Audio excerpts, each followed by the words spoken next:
We're diving into some of the lesser known stories of the history of Great Falls, and we're going all the way back to the beginning and even getting a little bit of drama along the way. We're talking hidden history coming up on this episode of We're No Damn Experts. Best damn podcast, the best damn town.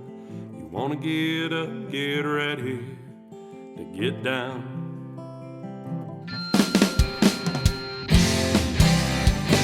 With its big wide sky and the wild river Thames, if you want to go, we can take you there to Great Falls, Montana. Welcome to the greatest damn town in Montana, Great Falls. I'm Rebecca Ingham. I'm Shannon Newth, and we're no damn experts. I'm so excited to start our week off with an old friend of the podcast. Someone who has tons of history, random bits of information that dive into deeper stories. Right. And I just love every time we get to talk with Ken. So welcome to the podcast again, Ken Robison. It's my damn pleasure. Yay. And you keep giving us reasons to have you on. Not that we need any, but you keep pumping out books, Ken. I do stay busy, and it's all having fun and sharing history with everybody. I just love to do that. So, most recent book is Hidden History of Great Falls. And if I remember correctly from when you were here during Lost in Great Falls, you said you had two more books. I'm assuming this is one of the two, and then that means one more is coming. Is that correct? I could be making this up as well. That's a good story, and I'll pick up on it. You're like, maybe. I believe I said at the time I had another Great Falls book coming, and that is Hidden History. But I do. I actually am working on two more books. One of them is kind of a labor of love, a direct descendant of Senator and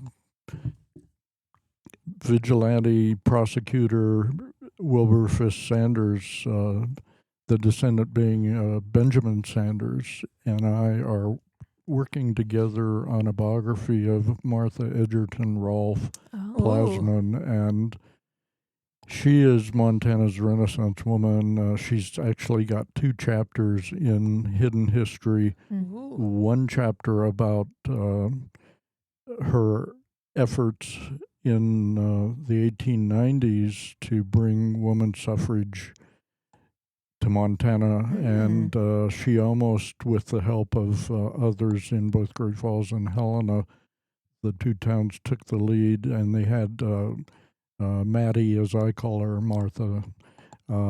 Maddie had formed a political equality club in Great Falls, and the wife of Wilberforce Sanders and others in Helena had formed the same in the state capital, and they were able in the 1895 legislature to get women's suffrage passed in one of the two houses of the legislature, and a damn committee expert, a committee chairman in the other blocked it. And it would have, the sentiment was there, the legislature was ready, but those chairmen have power, and he stopped it. So that one guy. Anyway, Grumpy old it's fellow. one of the things I write about in Hidden History, and it took another almost decade, because in 1914 that Montana actually did pass women's suffrage. And wow. So that chapter was centered on Maddie and her efforts. The other part of Maddie's story in Hidden History is about the time that she was inducted into the Blackfeet tribe by Mountain Chief, the legendary leader of the Blackfeet, and she had she of course had this amazing life whereby She and her husband Herbert had 7 children, and when those children were very young, Herbert contracted typhoid fever. He had started the Leader newspaper here in Great Falls, the opposition to the Tribune, and he died in 1894, 95, and that same year as the political equality stuff was going on. And so Maddie took over editorship of the Leader for 18 months until she sold it. Wow.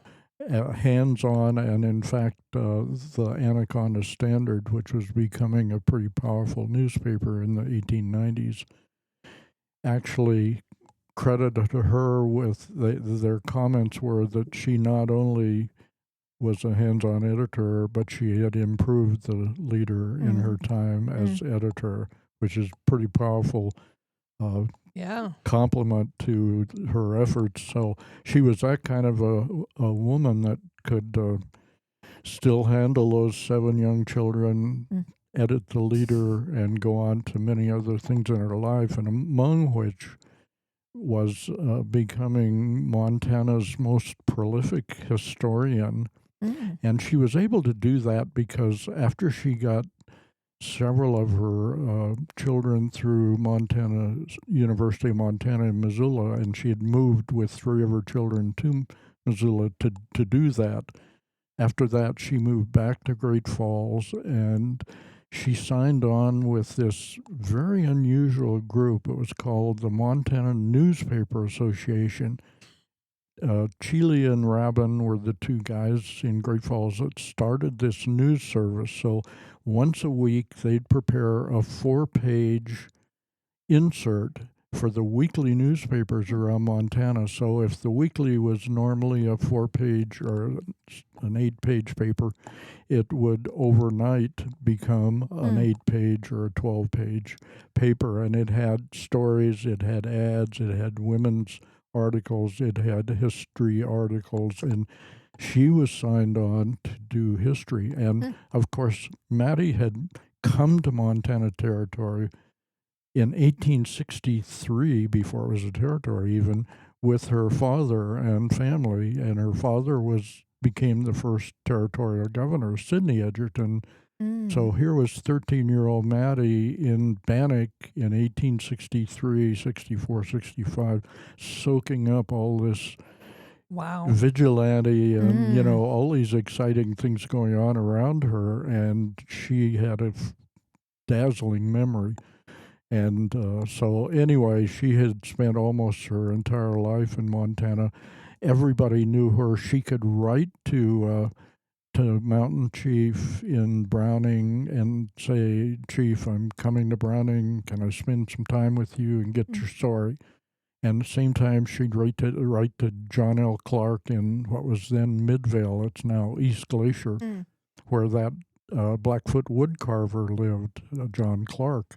And so she'd catch both of them, and in the next 10 days or 2 weeks, there'd be about 4 articles come out, 2 on each of them, and it was directly from them. So her stories, even though it was journalism and it was a newspaper and it didn't cite sources, in cases like that, how much more primary source can you get?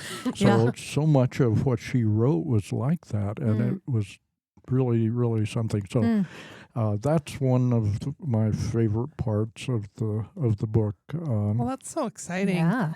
So how is this book organized? You said Maddie gets 2 chapters. Is each chapter a different story?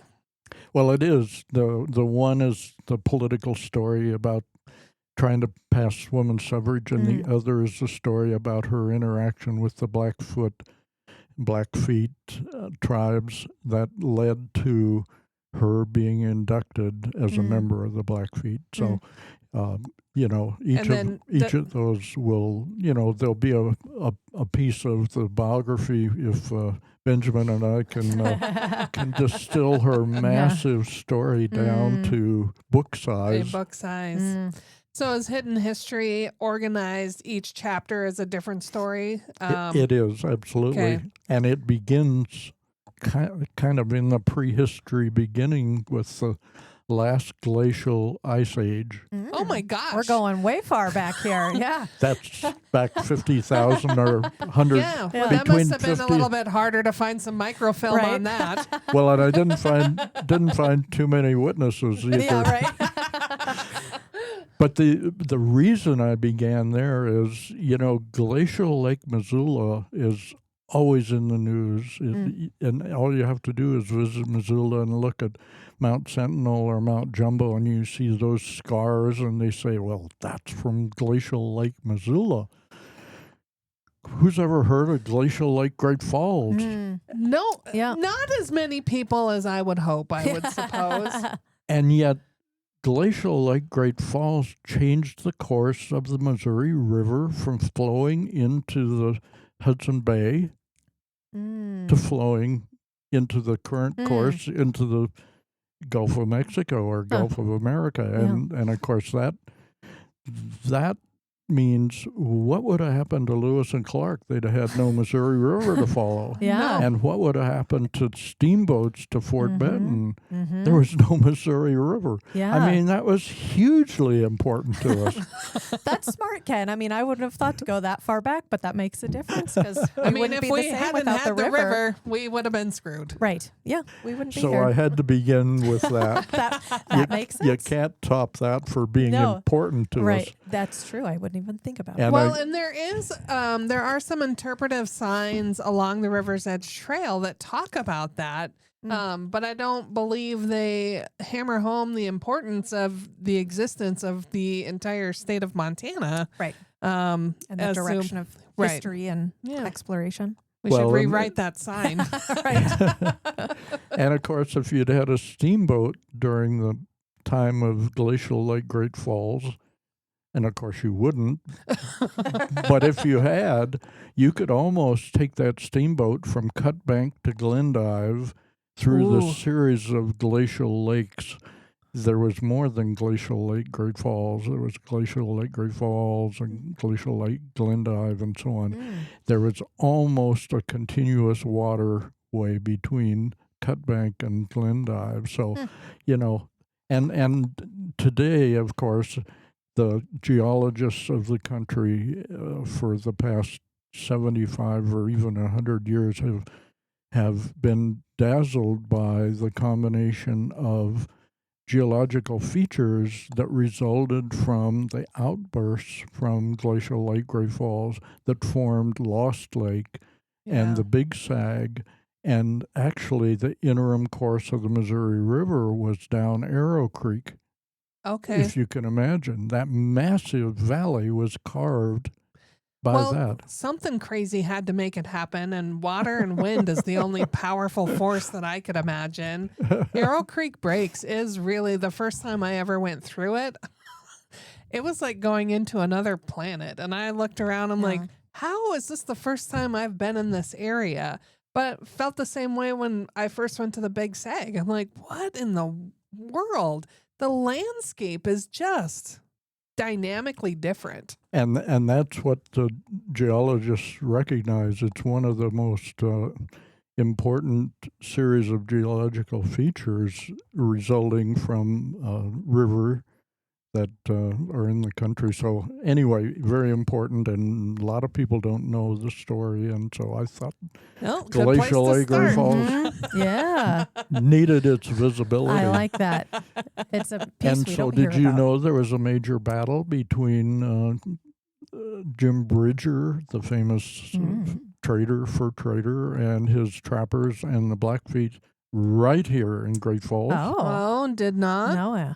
They were on their way to Fort Benton. People who listen to this podcast shouldn't be surprised that I don't know about that. I know about Jim Bridger, just Yeah. not here. Yep. Yeah. Nope. Didn't know he was ever Yeah. here. Well, Now we're and gonna of learn. course Yeah. he was normally down in Wyoming or even further Right. south, and occasionally he'd get up as far as the Yellowstone. But the only time he got up this far was on his way with his trappers and their winter's load of furs to Fort Benton to deliver them and get some money, and that's when they ran into this big force of Blackfeet that attacked them, and they had quite a battle. So that's a chapter. And that was the last time he was here? That was, and so what if Jim Bridger had been killed in that battle at Great Falls? We'd have a monument to Yeah. Jim so Bridger true. here and Probably. not elsewhere. Yeah. Of course, Lewis and Clark, they, so much has been written, but one thing that I found that is pretty obscure is, why isn't the Lewis and Clark State Memorial in Great Falls? Mm-hmm. And, oh, by the way, what happened to a park that the city was creating called Lewis and Clark Park that was down south of here? We're in Verde Park in the south edge of Great Falls right now. That was down opposite White Bear Island, where Lewis and Clark had their encampment for most of the month while they portaged. And here's this 20-acre park that the city was creating, and that was going to be the home for the Montana State Memorial for Lewis and Clark. And where's Lewis and Clark Park today? Where's the monument today? Well, the monument's right here next to you on Overlook We have Park, one, but it yeah. isn't. But it isn't the state memorial. No, That's in Fort Benton. So the story behind that, and Back alley dealings. well, it was, I knew there would be some. and to kind of add insult to injury, Fort Benton used Charlie Russell's design for the monument that was going to be here Oh. for the one in Fort Benton that Ooh. had Lewis, Clark, Sacagawea, and Pomp Yeah. in the same design. So in about 1917, they had talked Charlie into doing the design for the new state monument that was going to be in Great Falls. And he did. And it was shown at the Como. It was a shop on Central Avenue, Como. And in the window would be there Charlie's sketch. It was kind of a watercolor of the new statue, and that statue finally showed up in 1976 in Fort Benton.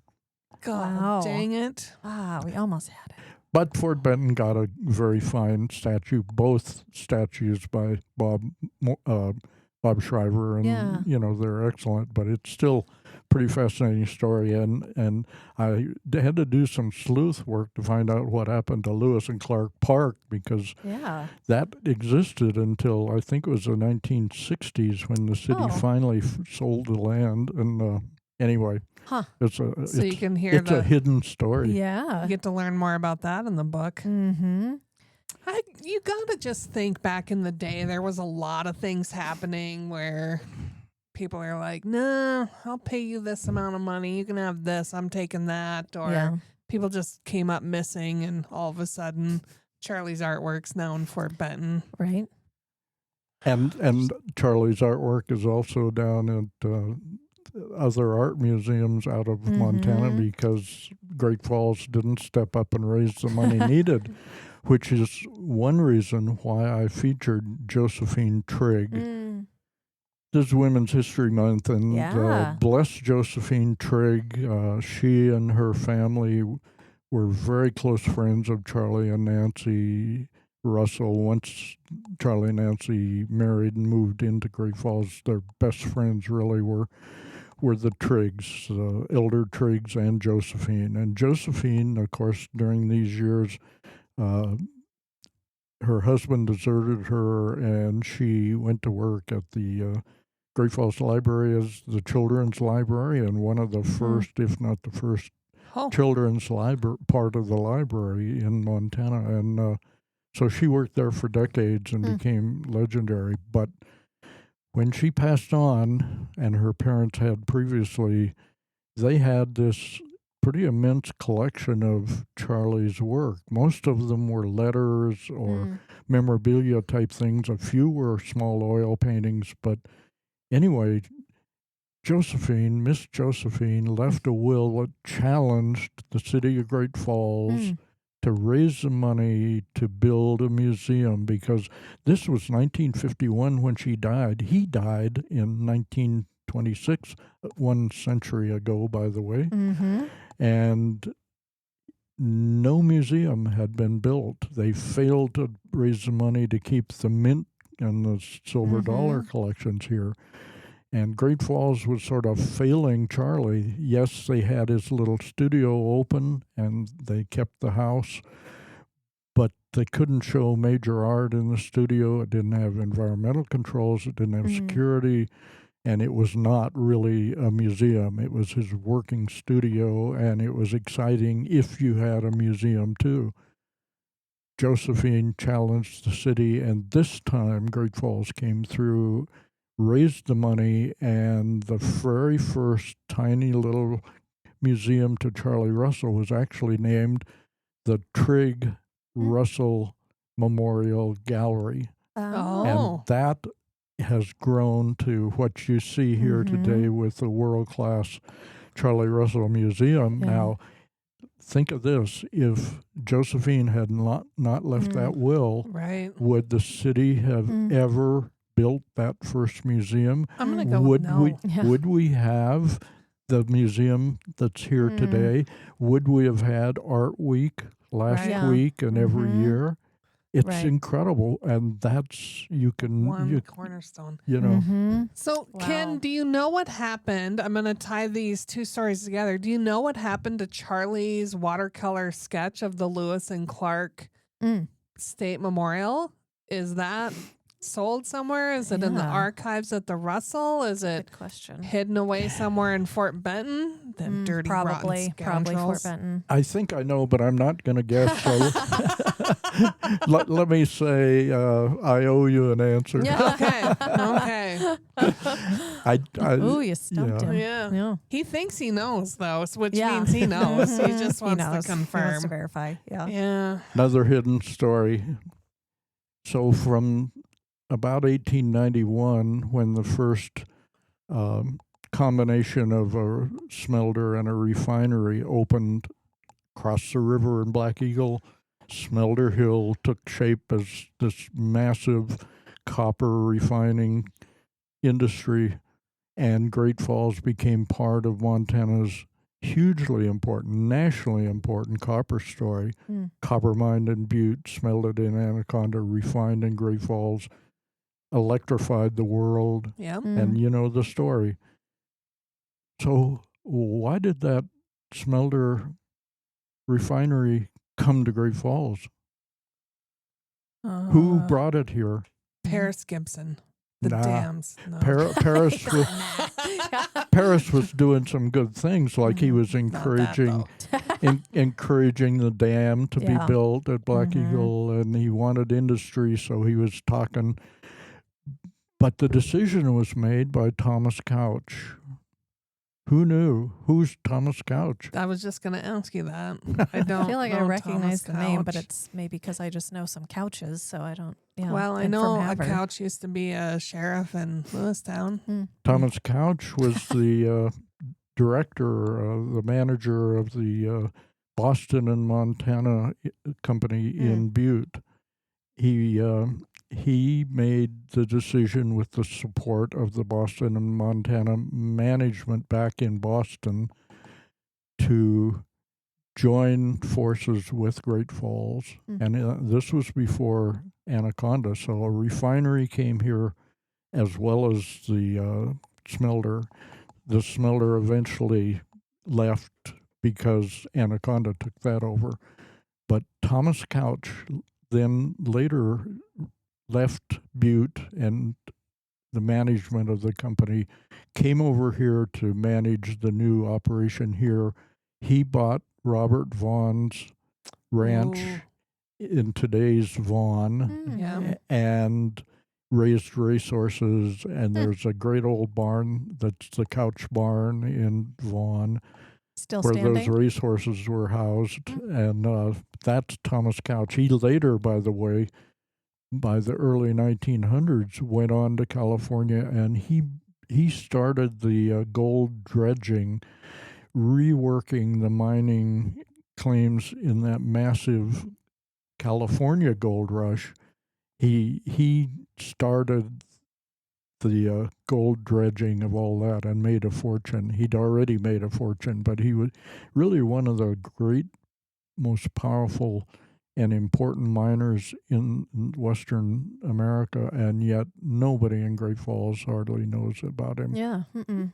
And today, of course, who knows about Anaconda or Boston, Montana even Yeah. being here, because there's only that one derelict white barn left that we're busily trying to save. But anyway, that's the Thomas Couch story that's hidden away and needed to be given visibility. Yeah. Wonder what the reason was. Like, you know, it's not very often you think of people back in the day going, we need to expand into other towns. Like, that was a distance. It's not like you could just get in your car and drive 2.5 hours north. A whole other undertaking. Yeah. Well, in a case like this, it was because of the dam, the water and the dam, and that's what he needed. And he could have found that closer to Butte, but the railroad was just coming in. You know, had Montana Central had connected Butte with Great Falls, and so things had just fallen in place, and made it feasible. So that's what brought the biggest industry to Great Falls that we've ever had. Them dams. And dams. This is really, though, I mean, it speaks to the name, the hidden history, because I don't know about Thomas Couch. I don't know about the glaciers that formed this area. Like, this really is diving into, I feel like you and I are fairly well versed, at least on the surface level. Yeah, we know a little bit of stuff. We know surface level about a lot of stuff. A lot of things. And I don't know about those. So this is great. Yeah. Well, I think you'll enjoy all the stories in this, and some of them you'll know, and you'll certainly know one that's also among my favorites, and that I gave a talk a couple days ago at Cassiopeia Books about one of the chapters, and that was the crusading editor Joseph Kinsey Howard, and Joe Howard, that was born in Iowa. His family moved to Alberta for his dad to take over a coal mine.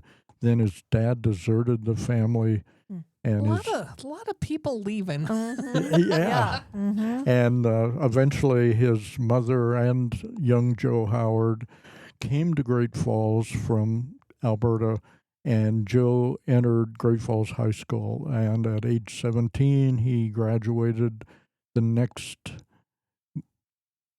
month. So he graduated at age 17, and a month later, which was the day after the Dempsey-Gibbons fight in Shelby, Joe Howard went to work for the leader, this 17-year-old. And within 3 years, he was the copy editor of the leader, which meant that he selected the stories. He wrote those snappy headlines that the kids could hawk on the streets. And he wrote much of the content himself. And he was, under Ed Cooney, he was running the leader at age 20. And 3 years later, of course, Ed Cooney died. And so Joe Howard really did take over the leader. And it was a time when this was through the 30s and into the early 40s. He was beginning to write for national magazines, and he was taking on the Anaconda Copper Company and the Montana Power monopolies here in Montana. And he was about the only voice that was known outside Montana. And because of those articles he was writing for national magazines about Montana, Yale University Press asked him to write a history of Montana. Ooh. So he did. He was still working at the leader, and he went to work on what became Montana High, Wide, and Handsome. Oh. Brilliant name for a book. And he laid it on the line as far as these Eastern capitalists taking over Montana's natural resources and so on. So anyway, the Joe Howard story is just one exciting and pretty dramatic story.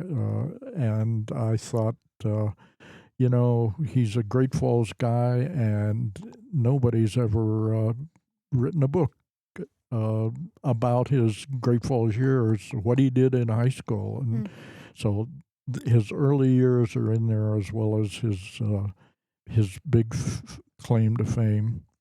Is there any research you do today that surprises you? Like, do you get surprised at all anymore? Or you're like, oh yeah, I suspected that. I constantly get surprised, as a matter of fact, because, here's an example. Why on earth should Great Falls, Montana have the first monument in the nation to honor the blue and the gray, the North and the South, the Yankees and the Rebels on the same monument? And yet we do.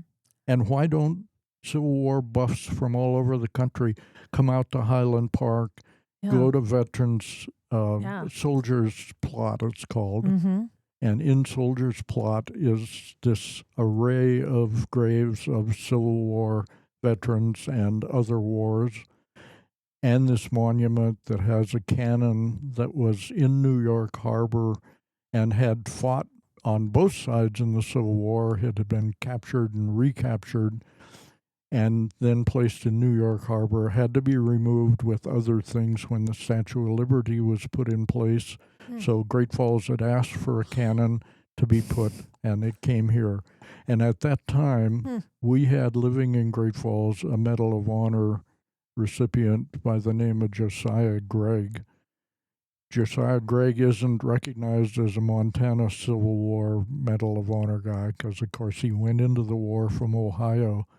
And he went back after doing things here like getting Soldiers Plot and that monument that honors the blue and gray and all those things done. He went back in 1904 to campaign for Teddy Roosevelt. And in doing so, he met I think it was a daughter of Senator Mark Hanna, a big, powerful Republican senator in Ohio, and married her, and so he remained in Ohio. So nobody in Great Falls knows about Josiah Gregg, and yet he did such big things here in the time he was here, including putting that monument in place with the support of both Confederate and Union veterans. So, it is something I don't think I remembered or realized it was the first place to have that, but it is interesting. The Highland Cemetery. There's so many interesting things about the cemetery, and we've talked about it on the podcast before because it seems odd on a tourism focused podcast that we talk about this cemetery a few times. But there's just fascinating work that's been done there, and the plots that are there, and the fact that we have in Great Falls, Montana, of all places, that would never be the first place in my mind. I mean, hotbed of Civil War activity. Right.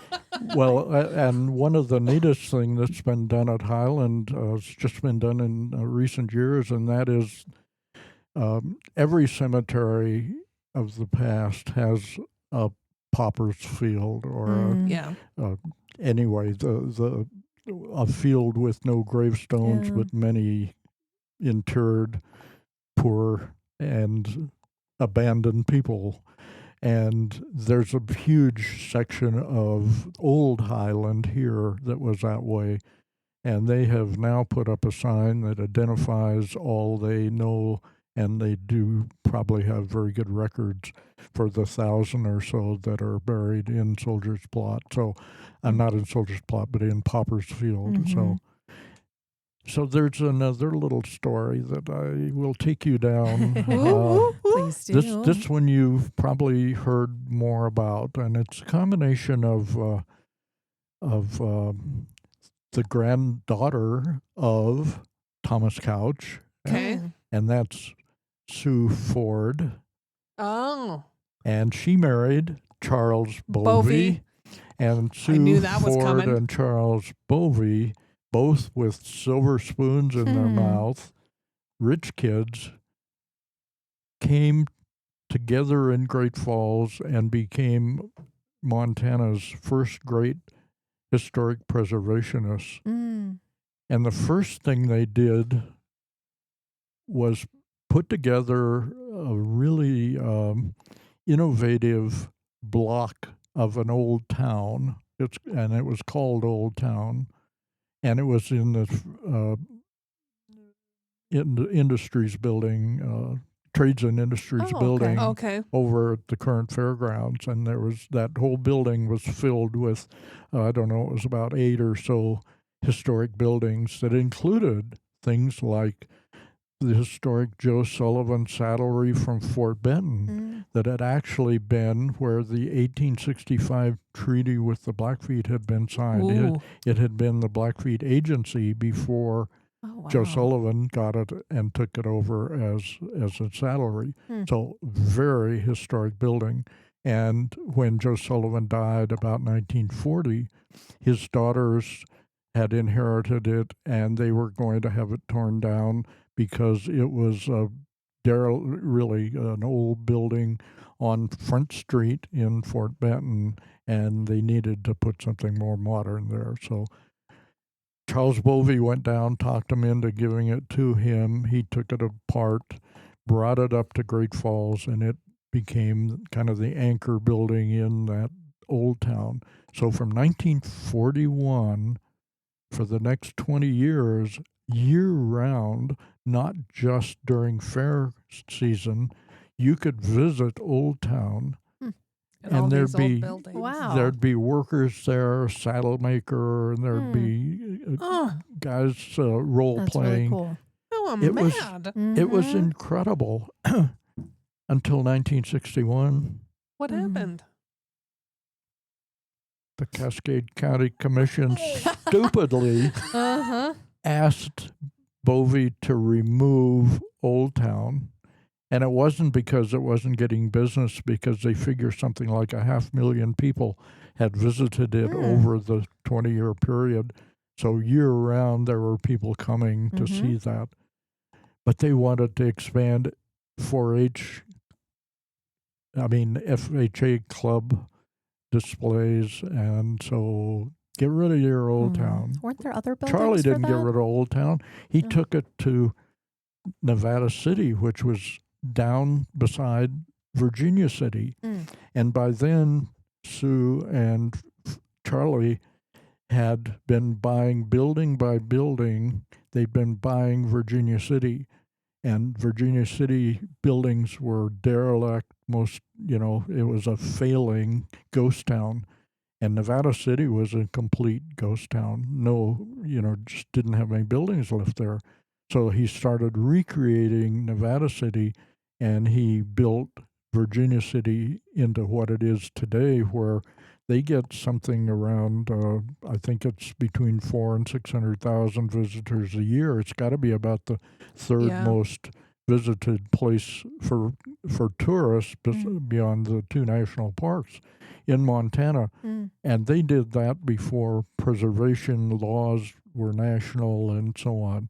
So they are preservation heroes, and it's a combination. There's 2 chapters. I have one on Old Town that sort of sets the stage as it was a prototype for Virginia City, and then Virginia City. And along the way, they did so much good. I mean, they were in on, and I think Sue especially was active in forming the Cascade County Historical Society here.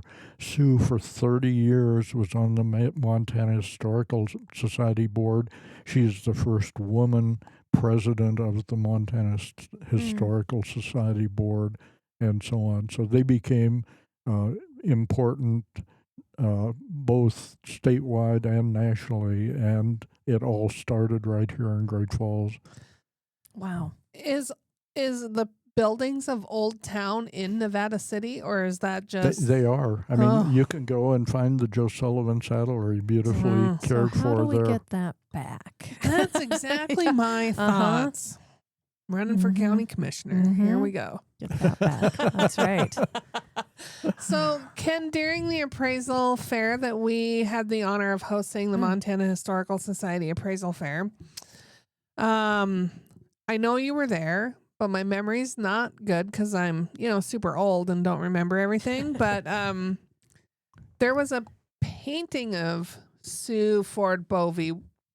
Did you bring Oh. that, or was that somebody else? I brought that. Okay. Oh. One of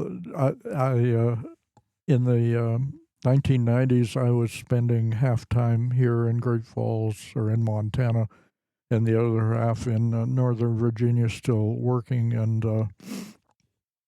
I had timed it so that during that period, they had a major auction in Kalispell for the many of the collection of Ford Bovey. Charles and Sue Ford Bovey had just one son, and that was Ford, or one child, and that was Ford Bovey. And after Charlie died, Sue ran Virginia City and that whole operation very, very well.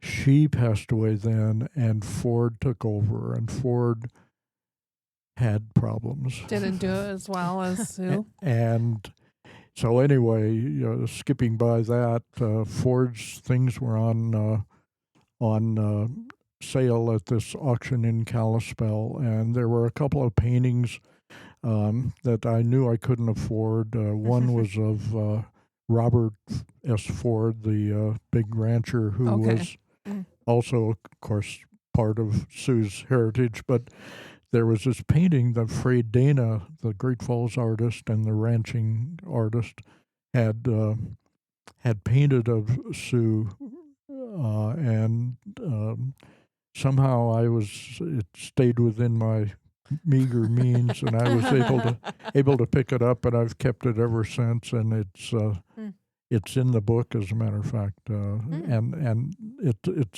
it's a reminder of how much talent there was in the 1930s, 40s, and 50s in Great Falls, with guys like Joe Howard, A.B. Guthrie. Bud Guthrie had moved into Great Falls by then, Norman Fox, and Fred Dana was living in the Blackstone apartment right by the library, and of course Alma Jacobs was operating the library. I mean, what a time in Great Falls. What a wild piece of history, moment in time. Yeah. Yes, absolutely. Oh, And the Ozark Club going then too, right? Or was it gone by then? Pardon? The Ozark Club, was that during its Ozark heyday, or was Club, it gone it by burned then? in 62, Okay. so it Yeah. was still going strong Yeah. in the 40s and 50s. Yeah. In fact, its heyday really was in the 40s and 50s, and that's when it became the lead integrated.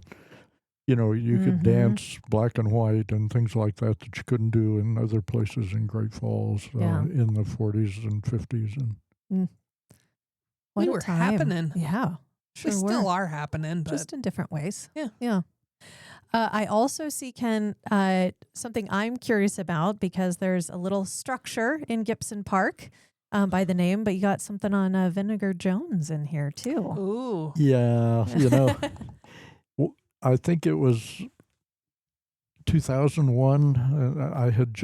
That was the first year back for me to be back in Montana full time. And that's when I began with the Great Falls Cascade County Historic Preservation Commission. Yeah. And I actually volunteered to head the group to take up an opportunity that was presented to us. And of course, Great Falls has had its problems with preservation and losses, and that was partly the subject of Lost Great Falls. But here was such a great preservation opportunity. This little 14 by 20 foot cabin that we had documentation was the first permanent structure built on the new town site, was about to be torn down if it wasn't taken by the city and moved. And so we got the city's agreement to take ownership, and through the great effort of Scotty Zion, who had already retired as a house mover at the time, he said, I will get it moved. And so he called the Tamiotti's moving company in Butte, and they'd owed him a favor from the past. And they sent a truck and a crew. By then, of course, we had I'd been able to recruit Red Horse Squadron volunteers, and there were 12 great volunteers from Red Horse Squadron out at Malmstrom, 1 woman and 11 guys that came, and they buttoned the cabin up and they reconstructed the roof that was failing, and had done a bunch of work on it, getting it ready.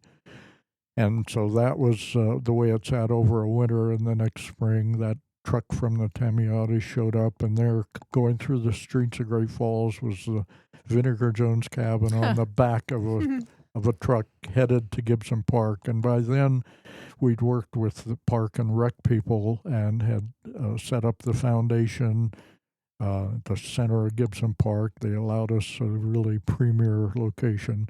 And since then, of course, we've added the pathway and the interpretive signs that, by the way, we're going to replace this year because vandals dirty birds. They've been doing a lot of not good done things. a lot of damage on the current ones, so we're going to replace them. But there's the Vinegar Jones cabin. But he was also important in so many other ways. One of them is a fun, unknown story where for about 20 years, this character that they called Vinegar Jones would show up at county commission meetings, and he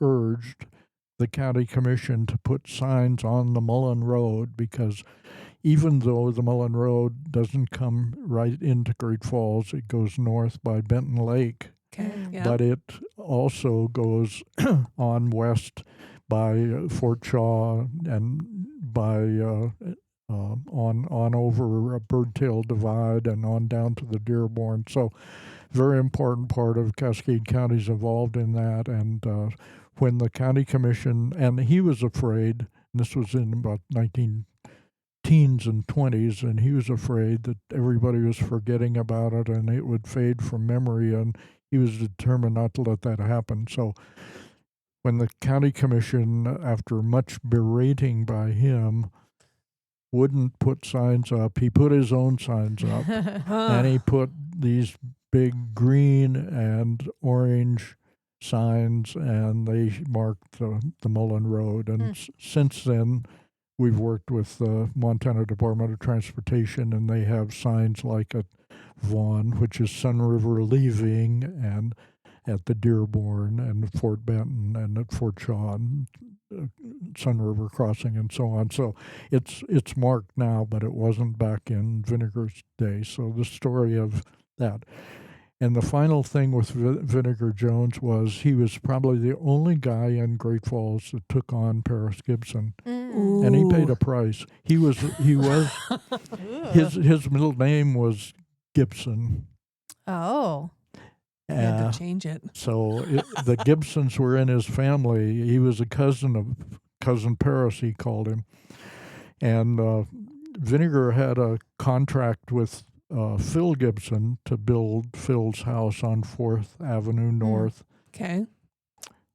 And the construction was well underway, and Daddy Gibson, as Vinegar said in his writings, stopped by and asked me if I wouldn't like a plot of land. And I said, yeah, I'm looking for land. And he said, yeah, well, I can get you land, but you're going to have to give it to the townsite company after you prove it up. That was the way they got much of the land around Great Falls, was they'd have guys prove it up, and then they'd token sell it to the townsite company. And so Vinegar said, not on your life. If I get land, I'm keeping it. And with that, that ended the construction job on Phil's house, and Paris swore that Vinegar would never build another building in Great Falls. And the vindictive side of Paris Gibson is documented in the writings. The writings of Vinegar, by the way, in his pencil script, are at the Montana Room in the Great Falls Public Library. Oh. How do you think that? So now Vinegar Jones's cabin sits in the park that bears his name, Gibson Park. How do you think he'd feel about that? Ooh. Or Paris would feel about that. I think his favorite photo would be one I took with the truck with the cabin passing by the statues of Paris as they were delivering it to the park. I took that photo, and Vinegar would absolutely love Still that building photo. in Great Falls. That's right. Yeah, take that. Ooh, all the drama we didn't know was even there. See, I think that's what we miss most in history is like those everyday stories of people actually not having good days. Because Right. a lot of times you get this small snippet and everyone on the Lewis and Clark expedition had a great time. It's the highlight reel. Yeah. Mhm. Nobody's talking about the fights. Nobody's talking about the weird things. I tell this story way too often, but when the Berlin airlift veterans were here, I got to visit with one of the veterans, and he was talking about a time he got drunk at the bar and then had to run out the back door, and then like within hours was in a plane flying dog food into Berlin. And I'm like, those are things that don't make it into the history book. And he's like, yeah, nobody wants to tell you what actually happened. Yeah. And I'm like, I want to know you were drunk. Like that just creates like, oh yeah, you were a normal kid back then doing these amazing things. You weren't just old your entire life and not doing some of these crazy things. So that's fun to know. Well, and, with the Berlin airlift where all the crew training occurred right here at Great Falls, and then earlier when the WASP women air service pilots brought aircraft in for the Lend-Lease, there was all this, there's been quite a bit written about things like that, but there's a plaque on the F-102 in Lions Park on 10th Avenue South to Hazel Ying Lee, who was bringing her P-63 aircraft in during the Lend-Lease period as one of those WASP pilots, and one of the other aircraft had lost its radio communications, and so the two of them were coming in for a landing, and the one without the radio communication made a bad maneuver, and Harriet's plane collided with it, and so it was the other plane's fault, but they were both killed, and Harriet is not buried here. She was taken to Portland to where her family, it was a Chinese-American family, and so that's a Great Falls story that people didn't know about for a long time, and it's a great one tied in with the women's effort in World War II as well as the Berlin airlift period. All the things. Yeah. Well, Ken, where can we get your book? I mean, we have a very. Did you see Ken's inscription for us in here? No, but I will look. But where can people get your book, Ken?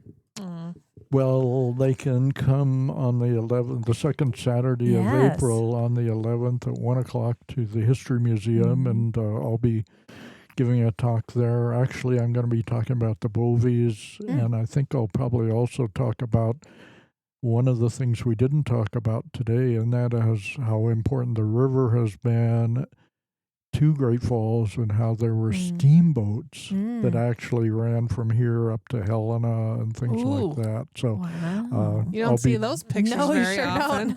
And then you can also get it at Cassiopeia Books, and you can get it at Barnes & Noble as well as the History Museum, and the Charlie Russell Museum carries my books too. Wonderful. And for anyone who wants to read about it before they come and visit, I want to promote our local, but if they don't live here and they want to read before they come, it's on Amazon as well, correct? Correct? On Amazon, Yeah. Awesome. Well, I'm looking forward to the second Saturday experience. Another reason you can come to Great Falls.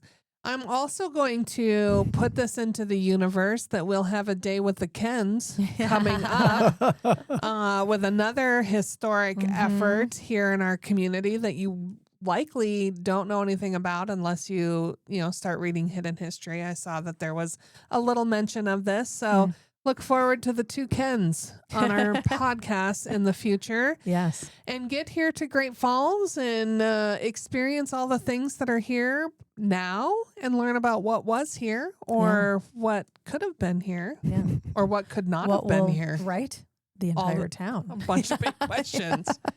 So thank you, Ken, for Thanks, being Ken. here. We love story time with Ken. Yes. It's the best. Oh, that's what I should have been labeling these, like story time Time with 1, story time 2 with Ken. Yeah. So, folks, until we see your bright, happy, healthy, beautiful faces in our fine city, we do hope you're creating amazing memories with your friends and family wherever you might be. See you soon. We're No Dam Experts is the recorded claims from Great Falls, Montana, covering what you need to know about this amazing damn town. Damn, that felt good.